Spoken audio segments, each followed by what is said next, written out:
छोड़ दिया जाएगा तो यहाँ इतना मतलब पूरा ट्रैफिक जाम हो जाएगा, कहीं किसी को आने जाने का रास्ता नहीं मिलेगा, कोई निकल नहीं पाएगा, कोई अंदर नहीं घुस पाएगा।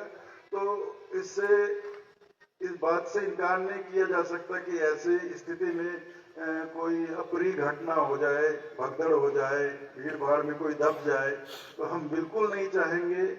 देखिए, आज तक कबीर धर्मनगर दामाखेड़ा में ये मांग का मेला 120 वर्ष से लग रहा है। काफी भीड़ होती है, हर साल काफी भीड़ होती है, लेकिन आज तक कभी ऐसी अप्रिय घटना नहीं घटी, ऐसा कभी नहीं हुआ है। और हमारे साहब की कृपा है, विश्वास है, आगे भी कभी ऐसा नहीं होगा।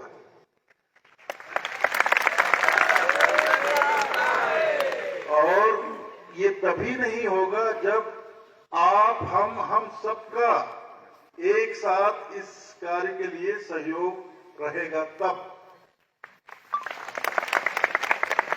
सिर्फ हमारे संस्था के लोग इसके लिए प्रयास करें, सिर्फ प्रशासन के लोग प्रयास करें, इससे नहीं होगा। ये आप लोगों की भी जिम्मेदारी है। ये जितने नवयुवक मंडल हैं, हमारी मामिन माता मंडल की माताएं बहनें हैं, और जो सेवा दल के लोग हैं, इसके साथ साथ जितने हमारे कबीरपंथी भाई बहन जो आने वाले हैं, उनसे भी मैं निवेदन कर, जो अभी यहाँ नहीं है, जो अभी अपने घर में है, जो आने वाले हैं चादर तिलक समारोह के लिए, उनसे भी मैं बहुत हाथ जोड़कर निवेदन करूंगा कि अगर आपको दामाखेड़ा के बाहर ही पता चल जाए कि अंदर जाने की बिल्कुल भी जगह नहीं है, तो आप कृपा करके 2-3 घंटे का वहां इंतजार कर लीजिए, थोड़ा संतोष रखिएगा। इधर जगह बनती जाएगी, जगह बनाते जाएंगे हम सब मिलकर, फिर आप लोगों को भीतर आने का ऐसे इंतजाम होता जाएगा। लेकिन जबरदस्ती करके लड़ना, झगड़ना, लोगों से बहस करना, प्रशासन के लोगों से बहस करना, कार्यकर्ताओं से बहस करना, ये इससे कुछ नहीं होगा। अगर आप जबरदस्ती करके घुस भी जाएंगे, हो सकता है आपका परिवार कहीं भीड़ में फंस जाए, धक्का मुक्की हो जाए, भीड़ में धक्का लग जाए, कोई बच्चा गिर जाए, किसी बुजुर्ग को चोट लग जाए, ऐसा नहीं होने देना है। तो हमें भी, हम तमाम कबीरपंथियों को भी बहुत संयम से काम लेना है। बस आपको यही देखना है, मैं यही निवेदन करूंगा। और एक दूसरा निवेदन मैं ये करूंगा कि कबीरपंथी लोग हैं और ये साहब का दरबार है, हमारे सतगुरु कबीर साहब का, हमारे सतपुरुष का दरबार है। तो अपने साहब के दरबार में, अपने सतगुरु के दरबार में कोई मेहमान बनकर नहीं आता है। समझ रहे मेरी बात को?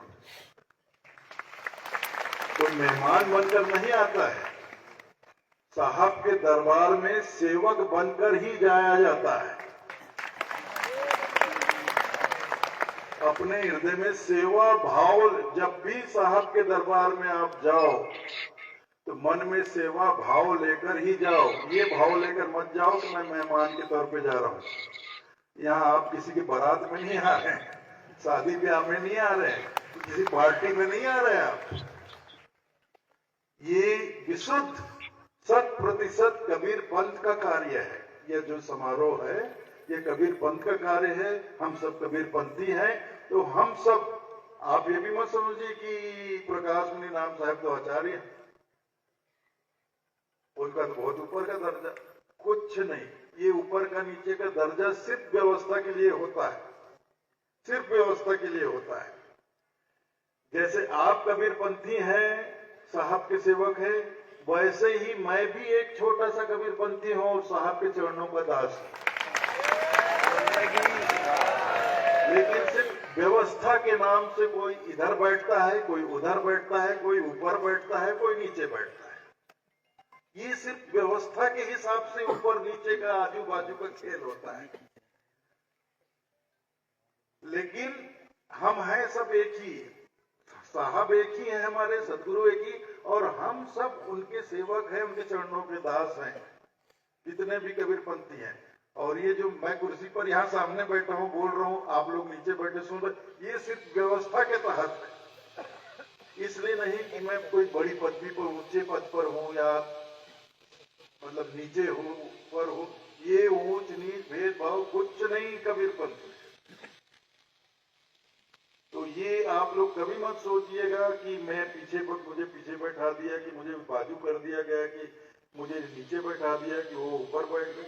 इससे कुछ नहीं होता। और एक चीज का तो आप कभी भी बुरा मत मानिएगा कि मुझे बिल्कुल नीचे बैठा दिया गया या मुझे बिल्कुल पीछे बैठा दिया गया। इस बात का बुरा आप बिल्कुल भी मत मानना, बल्कि आप खुश होना कि मैं सबसे पीछे हूं या सबसे नीचे हूं। पता है क्यों? क्योंकि जो सबसे पीछे है, जो सबसे नीचे है, वही सबसे ज्यादा कीमती है। जब आपके पास बहुत सारे रुपए होते हैं और रुपए को आप जब घड़ी करके रखते हो, तो सबसे नीचे किस नोट को रखते हो आप? जो सबसे बड़ा होता है। 2000 का नोट सबसे नीचे, फिर 1000 का नोट उसके ऊपर, फिर 500 का नोट उसके ऊपर, फिर 200 का नोट उसके ऊपर, फिर 100 का नोट उसके ऊपर, और जो सबसे छोटा रुपया होता है वो सबसे ऊपर होता है, आगे होता है। समझ रहे हो? तो इसमें कोई बुरा मानने वाली बात नहीं है, कोई भेदभाव की बात नहीं, बल्कि आप पीछे हो तो समझ लो आप वो जो पीछे है आप सबसे बड़े हो, और जो सबसे छोटे हैं वो आगे बैठे हैं, ये मान लो आप। यही होता है। जिसके हृदय में संतोष होता है वही संसार में बड़ा होता है। जिसके हृदय में धैर्य होता है वही संसार में बड़ा होता है। तो हमको बहुत ही धीरज और संतोष से काम लेना है। ऐसा कोई भी कार्य हमें इस समारोह में, इस मेले में न करना है, न किसी को करने देना है जिससे किसी भी तरह का व्यवधान उत्पन्न हो, यहाँ की शांति व्यवस्था भंग हो या कोई भी व्यवस्था भंग हो। भंडारे की व्यवस्था में, इधर समाधि मंदिर दर्शन की व्यवस्था में, और इधर बाजार भी जो लगेगा उधर भी, और जहां सभा स्थल है वहां भी हम सबको ही इसकी जिम्मेदारी लेनी पड़ेगी। एक एक कबीरपंथी की जिम्मेदारी, ये जो भी यहाँ आएगा वो ये